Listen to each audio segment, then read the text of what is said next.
سنو، حضرت سالبہ بن عبد الرحمن میرے کریم محبوب علیہ السلام کے صحابی ہیں، غریب ہیں۔ غربت بڑی اعلیٰ چیز ہے، ہاں ہاں غریبی بڑی نعمت ہے، یہ آزمائش ہے، اس میں کوئی شک نہیں، لیکن قیامت والا دن پتہ چلے گا جب غریب چھلانگ لگا کے جنت میں داخل ہو جائیں گے۔ اور امیر تو کھڑے ہیں نا، میرے نبی پاک نے حضرت عبد الرحمن ابن عوف کو، حضور صبح صبح اٹھے تو نبی پاک کی آنکھوں میں آنسو تھے، فرمایا میرے عبد الرحمن بن عوف کو بلاؤ۔ حضرت عبد الرحمن بن عوف آئے تو حضور نے سینے سے لگا لیا، نبی پاک کھول کے روئے، یا رسول اللہ حضور کیا ہوا؟ فرمایا عبد الرحمن رات میں نے خواب دیکھی ہے، سارے جنت میں چلے گئے، تو پیچھے رہ گیا، تو پیچھے رہ گیا، میں کھڑا تیرا انتظار کرتا رہا، میں تیرے بغیر جا نہیں سکتا تھا، پھر تو آیا ہے تو تیرا سارا وجود پسینے سے بھیگا ہوا تھا۔ حضرت عبد الرحمن ابن عوف تڑپ کے روئے، قدموں پہ سر رہا، حضور میری غلطی۔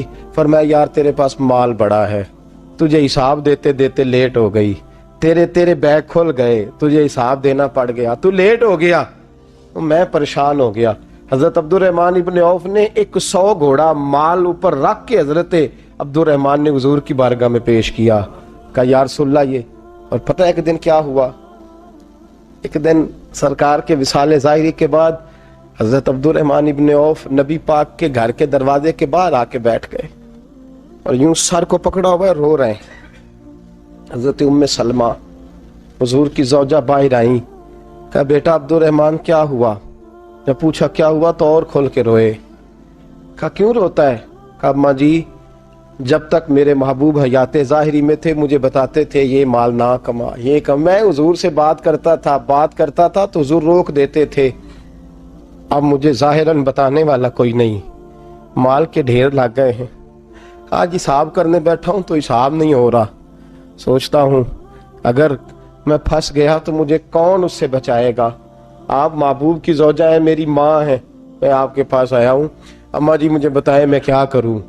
تو حضرت ام سلمہ بھی رو پڑی، کہنے لگے محبوب تھے، میں کہاں ان کی ترجمانی کر سکتی ہوں، میں نبی پاک کی ترجمانی کیسے کروں؟ کہ اماں جی خدا واسطے مجھے کوئی حکم دے دیں، مجھے لگتا ہے عبد الرحمن برباد ہو جائے گا، ہلاک ہو جائے گا، خدا رہا مجھے کچھ بتا دیں، اتنا سارا مال ہے میں کہاں اس کا حساب دوں گا، مہربانی فرمائیں، یہ تجارتیں میرے گلے پڑ رہی ہیں۔ حضرت ام سلمہ کی جب منت کی تو فرمانے لگی جا بیٹے آدھا خیرات کر دے۔ کتنا؟ 2.5% نہیں، کتنے فیصد ہے؟ 50%، 50%۔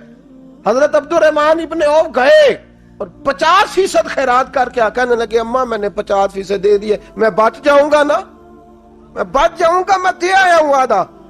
تو حضرت ام سلمہ فرمانے لگی میں نبی پاک کی بارگاہ میں سفارش کروں گی تیری، اور نبی پاک اللہ کی بارگاہ میں سفارش کرے صلی اللہ علیہ وسلم۔ حضرت سالبہ بن عبد الرحمن حضور دعا کر دیں، غریبی ہے، میرے نبی پاک نے فرمایا تجھی اس حال میں ہے بہتر ہے،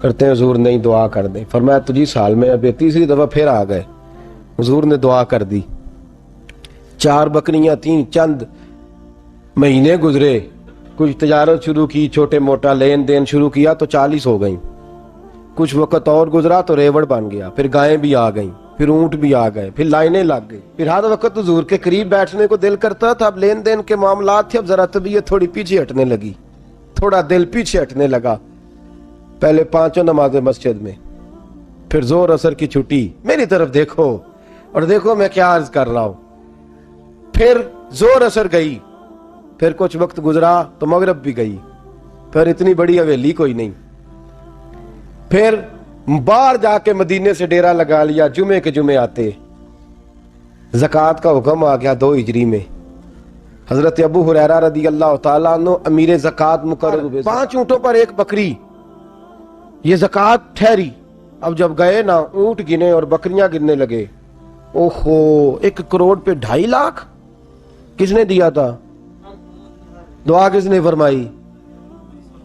اوہو اتنا، میرے پیسے بینک سے میسج آ جائے گا اتنے کم ہو گئے، اوہو بڑی مصیبت بنے گی، مجھے تو خوشی ہوتی ہے جب آتے ہیں تو اب یہ والا میسج بھی چلے گا کہ اتنے مائنس ہو گئے، توبہ توبہ، پریشانی لگ گئی، بڑی طبیعت، انکار نہیں کیا، کہنے لگے حضور سے جا کے عرض کرنا میں خود آؤں گا، اور جہاں محبوبیت ہو وہاں اتنے لفظ بھی بے ادبی ہیں، وہاں ٹھہر جاؤ، سوچتا ہوں، سمجھتا ہوں، غور کرتا ہوں، یہ جملے بھی وہاں توہین ہوتے ہیں۔ محبوب ہو اور وہاں انسان سوچ سمجھ کی بات کرے، وہاں انسان، بابا بلے شاہ صاحب نے کہا عقل آخ دی چگے نو سام کے رکھ، عشق آخ دے بال کے سیکنا چاہیے، کہا جا کے کہنا میں آؤں گا۔ سب کی زکوٰۃ لے آئے، در رسول پہ آئے، حضور نے فرمایا پہلے سالبہ کی بات بتاؤ، پتہ تھا نا پہلے سال، حضور اس نے کہا تھا میں آؤں گا۔ حضرت ابو ہریرہ کہتے ہیں نبی پاک نے ٹھنڈی آہ بھری، آہ ٹھنڈی، فرمایا ہلاک ہو گیا، اس کو کہا تھا نہ اس چکر میں پڑ، ہلاک ہو گیا، ہلاک۔ حضرت ابو ہریرہ فرماتے ہیں دو باریک باریک آنسوؤں کے قطرے بھی میں نے محبوب کی آنکھوں میں دیکھے۔ اپنا ہے نا تو دکھ ہوا یار، میرا اپنا تھا، یہ ہلاک ہی ہو گیا ہے، کدھر چلا گیا ہے۔ ان کو بھی بعد میں خیال آیا، او ہو میں تو غریب تھا، یہ آیا کدھر سے تھا، میں تو غلامی رسول میں آتا گیا تو رب میری عزتیں بڑھاتا گیا، یہ میں کس چکر میں پڑ گیا۔ آئے لائنیں بکریوں کی لائے، حاضر کی، حضور وہ میں نے کہا تھا حضرت ابو ہریرہ سے میں خود آؤں گا، حضور میں خود لایا ہوں۔ فرمایا محبوب نے مجھے تو نہ بتا، میں تو سمجھتا ہوں، میں نے کہا تھا تو میں آ گیا ہوں۔ فرمایا چل اٹھا، دوڑ جا، لے جا۔ حضرت ابو ہریرہ فرماتے ہیں انکار محبوب نے سالبہ کو کیا، لیکن آنسو ابو بکر صدیق کے بھی نکل گئے۔ فرماتے ہیں درد عثمان غنی کو بھی ہونے لگا، تڑپ مولا علی بھی گئے۔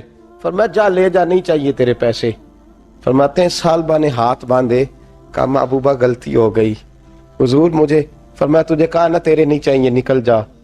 حضرت ابو ہریرہ فرماتے ہیں جب نبی پاک نے رخ پھیرا تو صحابہ کی زبانوں پہ بھی جاری ہو گیا یہ تو ہلاک ہو گیا۔ کہتے ہیں مدینے میں قحط پڑ گیا، محبوب نے فرمایا بلال تو بھی آج لا، ایک خشک چھوارا حضرت بلال کا قبول ہو گیا، لیکن سالبہ لائنیں لگیں یا مال کی، فرمایا جا لے جا، تیرا قبول نہیں ہے۔ فرماتے ہیں تڑپتے رہے ساری زندگی اور مال کو دیکھ دیکھ کے آہیں بھرتے رہے، لیکن کریم نے اس تجارت کو قبول، حضرت ابو بکر صدیق کے پاس آئے، سرکار کے وصال، حضور قبول فرما لیں۔ فرمایا ساری دنیا کا قبول ہے، جس کا میرے نبی نے قبول نہیں فرمایا میں کیسے قبول کر لوں۔ حضرت عمر فاروق کے پاس آئے، فرمایا نہ تیرا قبول نہیں۔ حضرت عثمان کے زمانے میں وصال ہو گیا۔ عزیز یاد رکھ، تجارت وہ والی کر جو تجھے نجات دے، اس چکر میں نہ پڑ جا جو تجھے الجھا دے۔ قرآن مجید کی آیت آئی اقترب للناس حسابہم وہم فی غفلۃ معرضون، لوگوں کا حساب قریب آ گیا ہے اور وہ ابھی بھی غفلت میں پڑے ہیں، ابھی بھی 2 کے 4 اور 4 کے 10 کر رہے ہیں، حساب کا وقت قریب آ گیا۔ حضرت انس آئے مسجد سے، ایک صحابی مکان بنا رہے تھے، جھونپڑی تعمیر کر رہے تھے۔ حضرت انس کو پریشان دیکھا، کہنے لگے انس خیر تو ہے، کوئی نئی آیت تو نہیں آئی؟ تو جناب انس کہنے لگے آیت تو آ گئی ہے، رب نے کہہ دیا کہ حساب قریب آ گیا، تیاری کر لو۔ جھونپڑی بنا رہے ہیں، محل نہیں، جھونپڑی بنا رہے تھے، ابھی دیوار کچی مکمل نہیں ہوئی تھی، ہاتھ جھاڑ دیے صحابی نے، ادھر رخ پھیرا تو حضرت انس کہنے لگے کہاں جا رہے ہو؟ کہنے لگے بھائی میں حساب نہیں دے سکتا، میں مصطفیٰ کے پاس جا رہا ہوں، میں نے نہیں دیوار بنانی، بس بھائی میری اس دوڑ سے بس میں کوئی نہیں حساب دے سکتا، میں کمزور ہوں۔ میرے رسول کائنات صلی اللہ تعالی علیہ وسلم نے، میرے دوستو تجارت کرو لیکن اس کو عبادت سمجھ کے کرو۔ اگر تمہیں چوک وہاں دکان پہ بیٹھے خدا بھول جاتا ہے اور سودا کرتے وقت رب رسول کی باتیں تمہیں بھول جاتی ہیں، تو پھر تو تم وانتم موردون میں ہو، پھر تو تم غافل ہو۔